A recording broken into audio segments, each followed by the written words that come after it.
Yes, coming up out of that tunnel as you've never seen them before, Spurs and Arsenal, that mighty London derby game. That's our main match today, as we say. Welcome once more, especially this week to all our friends in Australia who are just starting their season with us. But first, let's get on with the action, and we start at White Hart Lane with Spurs against Arsenal. Spurs lying fifth in the table, Arsenal second, on a pitch that has soaked up a week of rain so well. For this game, Spurs make an important change. Alan Gilzean is out of the attack with a leg strain. Jimmy Neighbour takes his place. Defender Philip Beale is still out with injury, but Ralph Coates now comes back as substitute. As for Arsenal, they decided to rely on the side that got back to winning form with that victory over Leeds United last week, and it means no place for skipper Frank McLintock. He's the sub, and Bob McNabb, as you can see, is the captain. In towards Chivers, nodded on nicely there, and now Martin Peters, hard and low across, and a deflection, probably off Blockley, certainly not off a Tottenham player, and going behind for the corner to Tottenham Hotspur. That left Wilson stranded.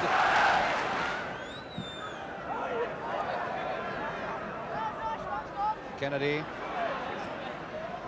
And now Armstrong, and this might be the chance for Arsenal now, with Kennedy and Radford in the middle. Kennedy lets it go, and Mike England saving Spurs at the very last, because that was going through towards Radford, but a lovely break by Arsenal, led by Armstrong, and now McNabb, onto the right foot by McNabb and into the side netting.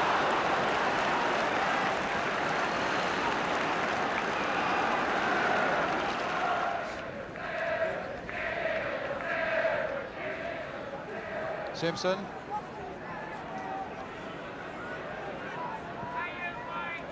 That'll come towards Radford, nodded down there for Kennedy. Turned in nicely for Alan Ball. And just across the face of that Tottenham goal. And behind for the goal kick.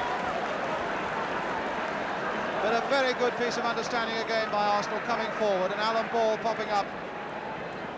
If there's one criticism that a lot of people have of Alan Ball, he does fight shy of shooting a goal, but he worked himself into a beautiful position there for the shot.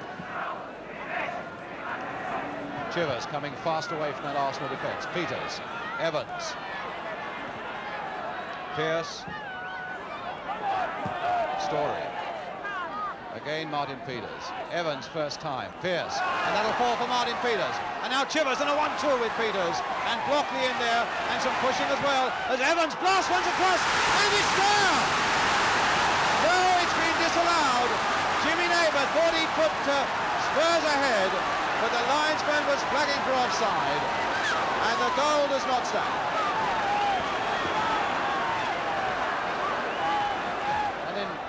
England and Perryman misunderstanding each other's intentions, and now Neighbour in full stride. But Blockley and Rice coming across to cover. He's got Chivers there as well. Chivers! Oh, just wide, and he hit it so well. Oh yes, says Bob Wilson, that was close, and Wilson knows it better than most. Eddie Kelly. Now Ball to Radford.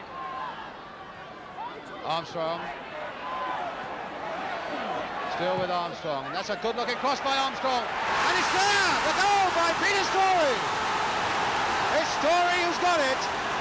And it was a beautiful cross by Armstrong that set it up for him. The little man got it on his right foot. And it was a deep one that eluded everybody in the Spurs defence. Story popping up on the far post. 1-0 to Arsenal. Jimmy Pearce with this throw. Again, quite a good long one. Chivers hoping to use his height at the near post. Perryman turning it back for Knowles. Perryman again. Maybe he'll line up a shot. Not too far for that. England trying at 1-2, and there are so many Arsenal players back. All of them, in fact, were back except Alan Ball, who's on the ball at the moment. Armstrong.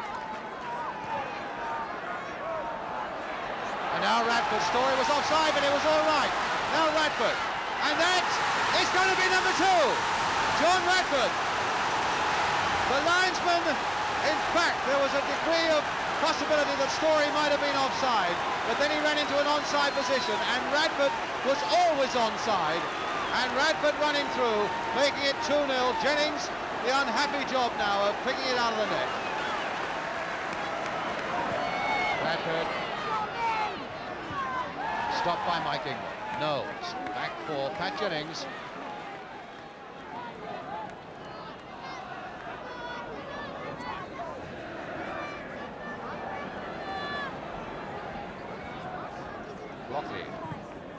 Straight at Peters, and now Chivers. Can he burst on this one? Still with Chivers, and a flick on Peters. Yes, it's a goal! 2-1. Martin Peters, the scorer. Beautifully taken.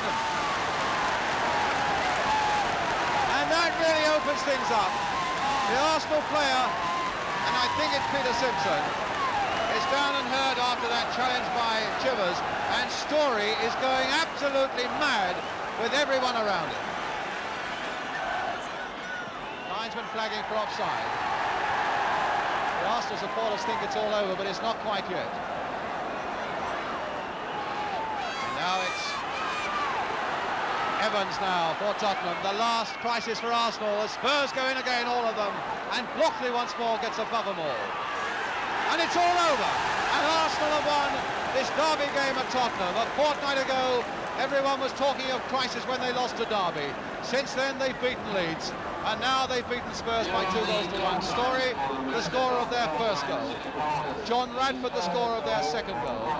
And then when Ralph Coates in the picture there came on, Martin Peters scored the goal for Spurs that gave them a bit of hope. And finally, in a thrilling last 5 minutes or so, Arsenal held on and took 2 points from the game. But what about that second Arsenal goal? It certainly caused another storm of controversy again today. My view, as I said in the commentary, was that Peter Story was not seeking to gain an advantage because he was going back towards his own goal, and indeed was not interfering with play for that very self-same reason. The Spurs manager, Bill Nicholson, had quite a different view. But first, let's just remind you of that incident. Story on the right of the picture, offside, no doubt, and the Spurs defenders waiting for the referee to whistle. Radford goes on and scores. Now, what Billy Nicholson says is that Story was interfering with play because those three Spurs defenders were influenced by his presence there in an offside position and they stopped running. Now, Billy stresses that he's not complaining about the decision. Indeed, he recognises that his players ignored the very first law of all, that you must play to the whistle. But as he says, it's an interesting point of law. It opens up quite an area of discussion. And before we see it again, stopped at the crucial moment this time, here's Jim.